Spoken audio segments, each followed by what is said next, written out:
Salutations à tous, ici c'est le frère Mota Boukissane. Donc aujourd'hui, par la permission du Verbe de l'Oba, toujours par le deuxième enseignant mandaté Zulu Lassan, il a été permis que l'on rentre encore dans le livre mystérieux. Kalata Dimsi, le code révélé de la Bible authentique. Donc ici, dans ce rouleau, donc Kalata Dimsi, nous allons rentrer dans le livre de Sophonie.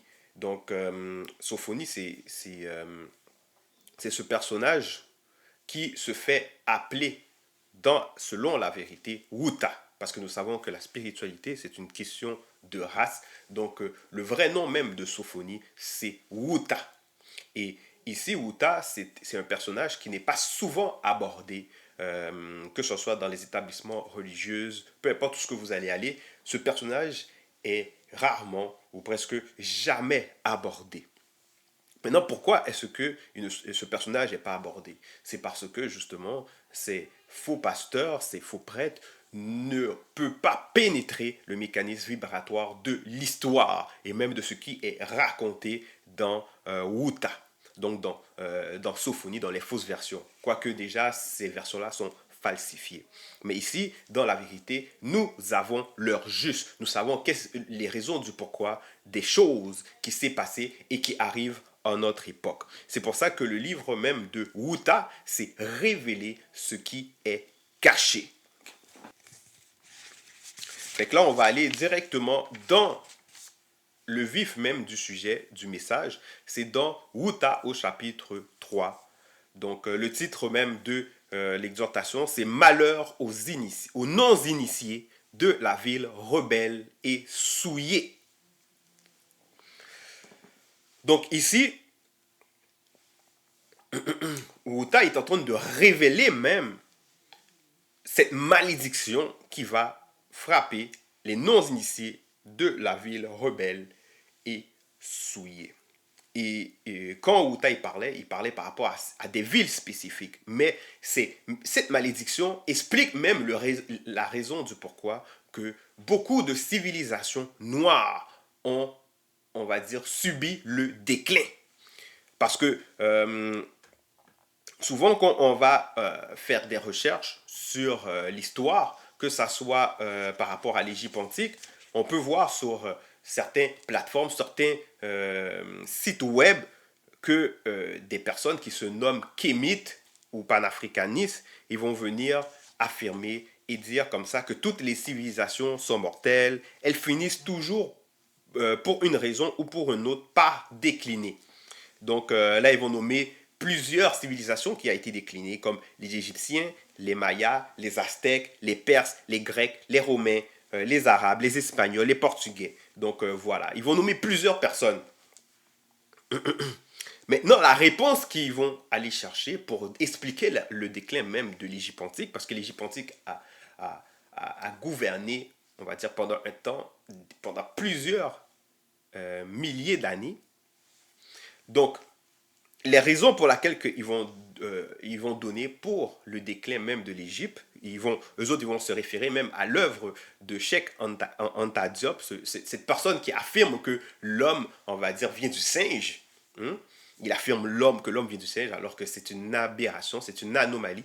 Ce n'est pas la vérité. Donc, ils vont se référer à cette œuvre-là de Cheikh Anta Diop et ils vont dire comme ça que c'est parce que les Égyptiens, ils ont subi une occupation étrangère prolongée. Donc voilà, ça c'est l'excuse qu'ils vont donner.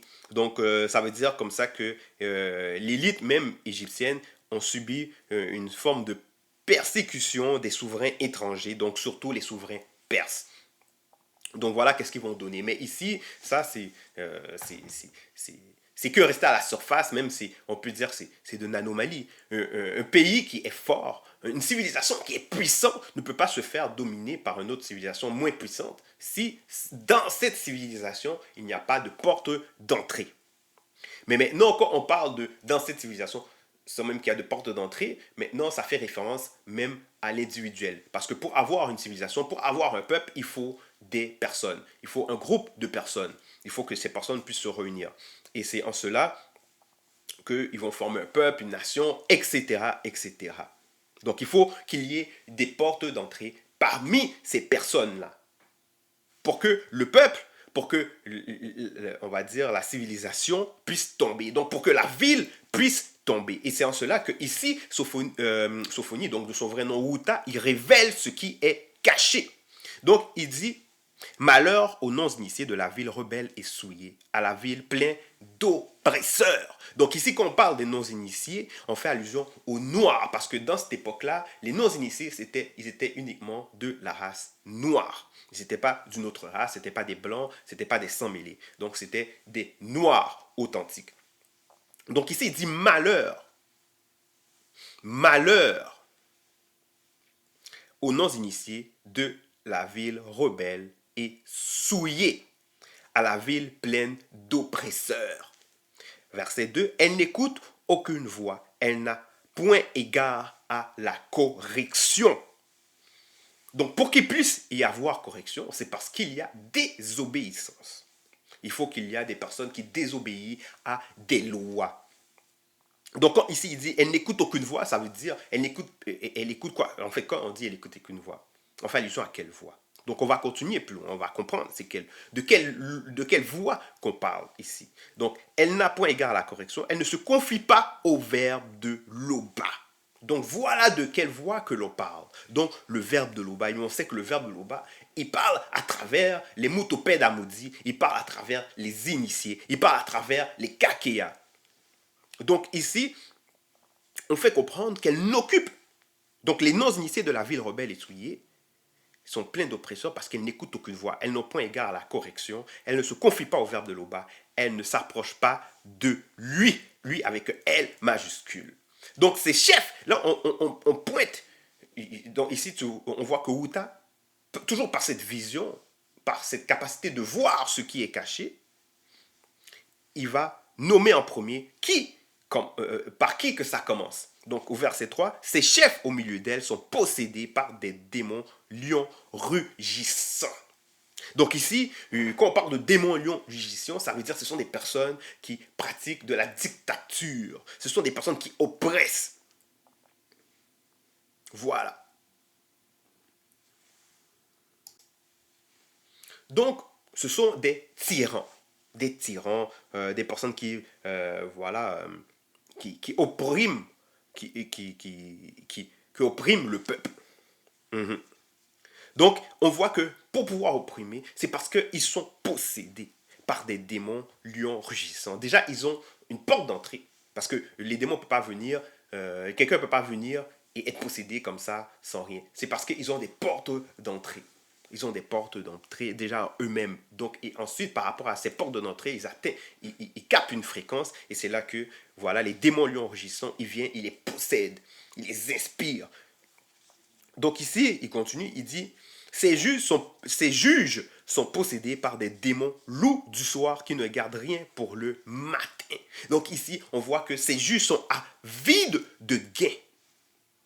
En cela, ils sont possédés par des démons loups du soir qui ne gardent rien pour le matin. Verset 4, c'est pour faux prophètes. Donc ici, on parle de faux prophètes, parce qu'il y a le prophète. Donc le moutopède amaudi, mais ici on parle du faux prophète. Donc c'est ceux qui se font passer pour prophète. Parce qu'il y a le prophète aussi corrompu. Le prophète corrompu, c'est celui qui est prophète, mais qui corrompt sa voix. Donc qui change. Mais ici, on parle du faux prophète. Donc le faux prophète, c'est celui qui se prend pour un prophète. Comme en notre époque, il y a des faux pasteurs. Donc ici, ils disent ces faux prophètes sont téméraires.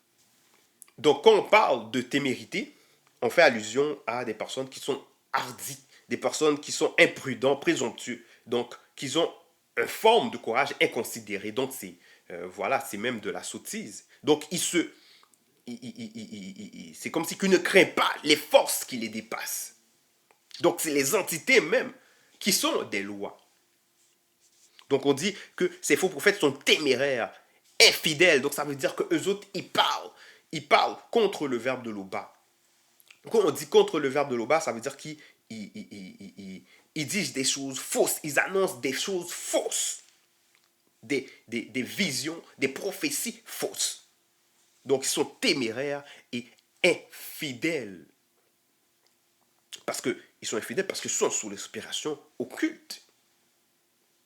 Donc, ils désobéissent. Ces prêtres profanent les choses saintes, violent la loi. Donc, ces prêtres, justement, ils falsifient.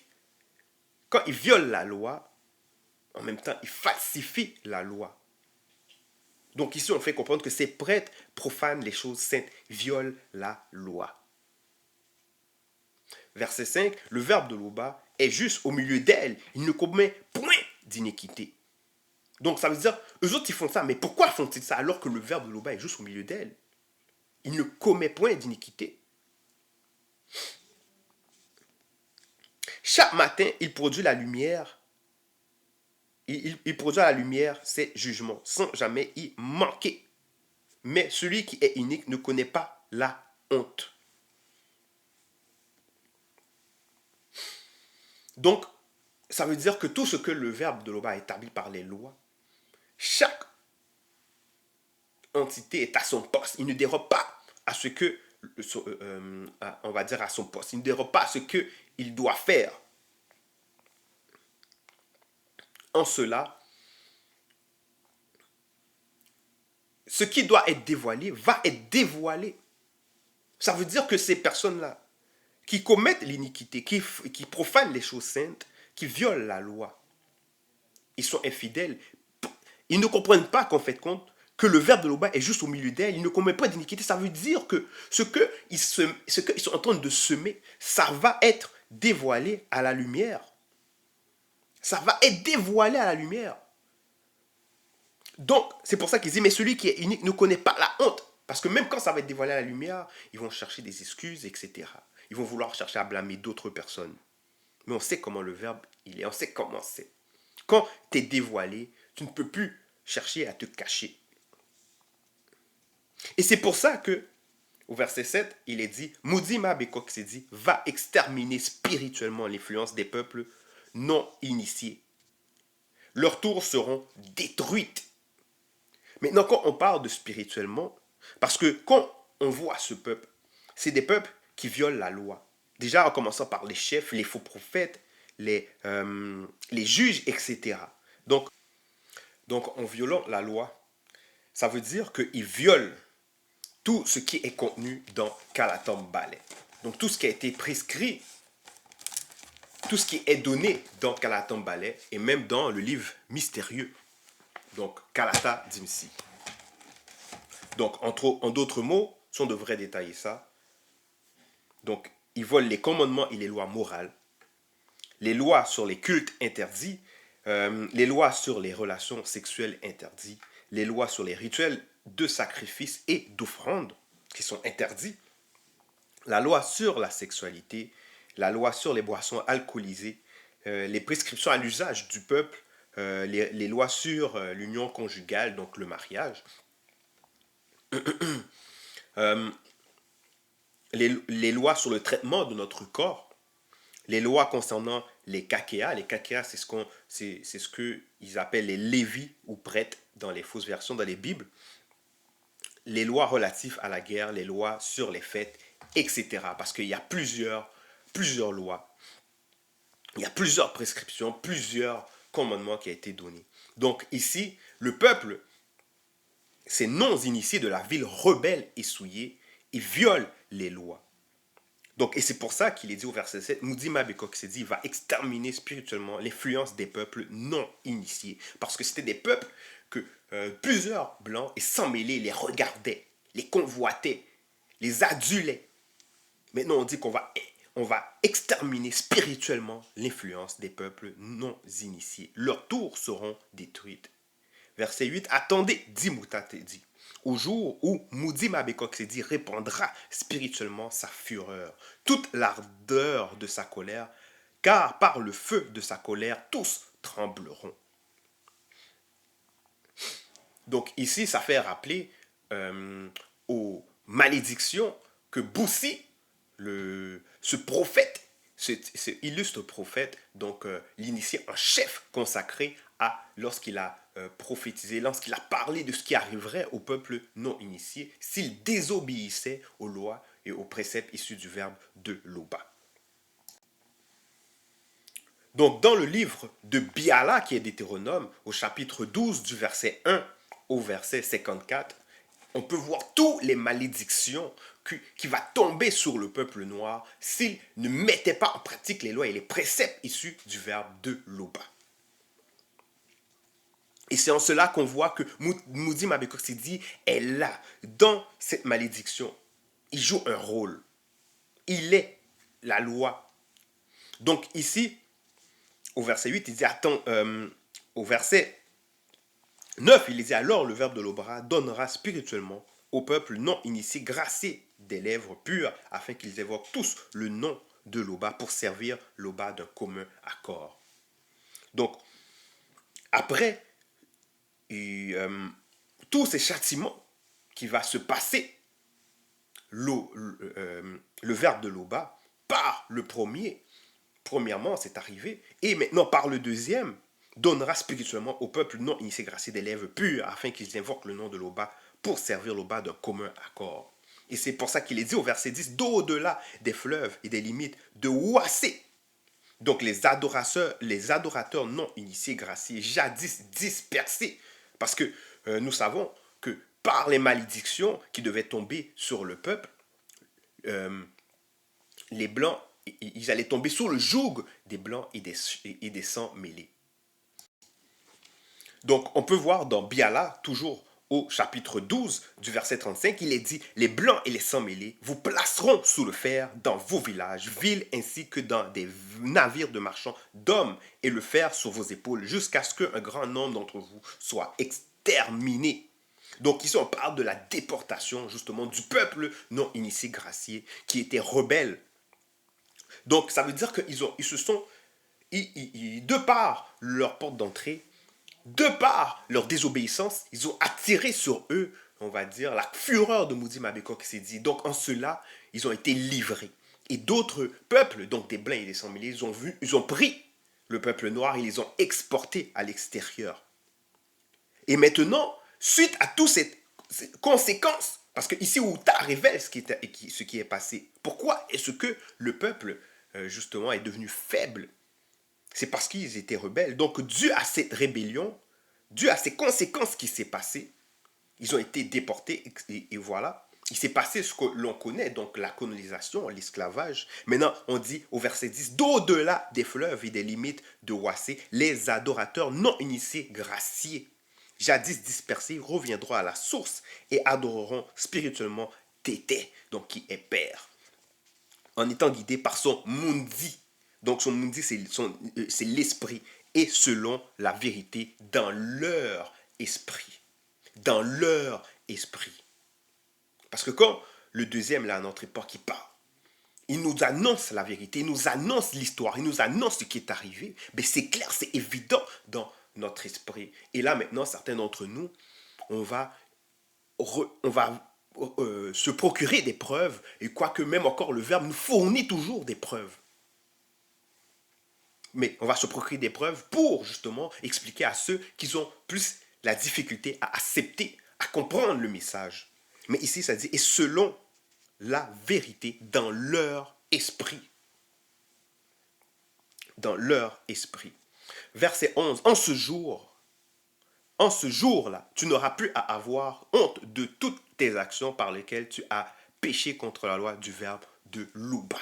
Parce que avant que le verbe vienne à nous, nous vivons par nos penchants. Nous avons commis des actions que nous ne sommes pas fiers.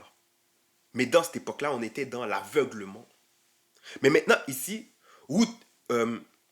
Wouta, il explique qu'en ce jour-là, tu n'aurais plus à avoir honte de toutes ces actions par lesquelles tu as péché contre la loi du verbe de Louba.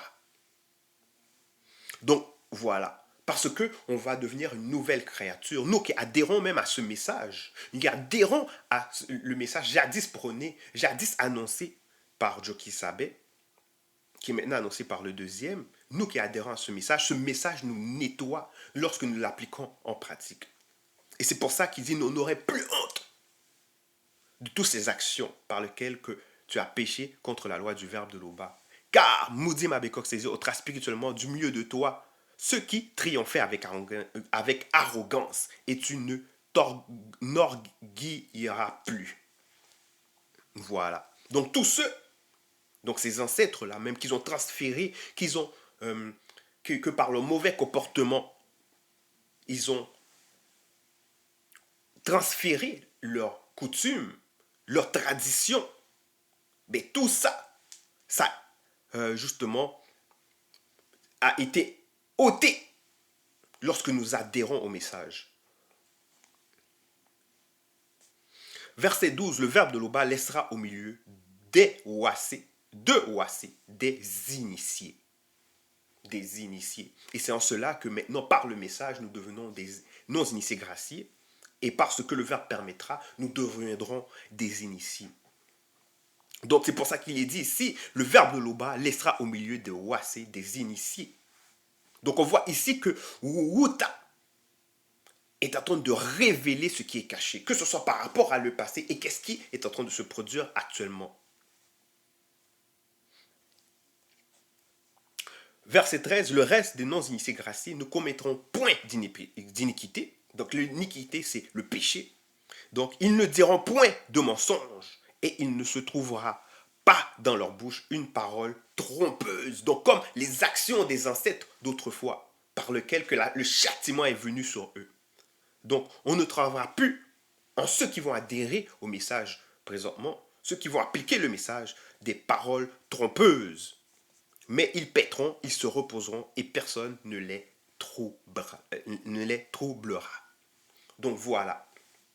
Donc ici on voit que Wuta, il a expliqué pourquoi est-ce que plusieurs civilisations, que certaines personnes vont dire qu'elles étaient grandioses, est tombé, a subi le déclin. Non pas parce que ils étaient que c'est un cycle, donc toutes civilisations sont mortelles, non pas parce qu'elles finissent par tomber pour une quelconque raison, parce que voilà, ils se sont fait dominer par les étrangers. Non, parce que la porte d'entrée, c'est eux-mêmes qui l'ont ouvert, donc par leur désobéissance aux lois, aux préceptes issus du verbe de Loba. Donc ils ont été possédés, ils ont été influencés, ils étaient sous domination de par ces mauvaises, on va dire, désirs, ces mauvaises actions qu'ils ont commencé à faire.